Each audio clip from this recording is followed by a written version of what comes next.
तेलात टाकताच तिप्पट फुलणाऱ्या या पोह्यांच्या कुरकुरीत चकल्या बनवायला एकदम सोप्या आणि चवीला तर लय भारी लागतात. सगळ्यात आधी पोहे 2 वेळा स्वच्छ धुवून घ्या आणि थोडं पाणी मारून अर्धा तास बाजूला ठेवा, म्हणजे ते मस्त मऊ होतील.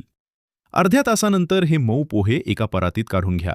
आता यात तिखटपणासाठी हिरव्या मिरचीचा ठेचा, चवीनुसार मीठ, दिसायला छान वाटावी म्हणून काळे तीळ टाका. आता महत्वाचं काम. थोडं थोडं पाणी घालून हे पीठ चांगलं रगडून मळून घ्या.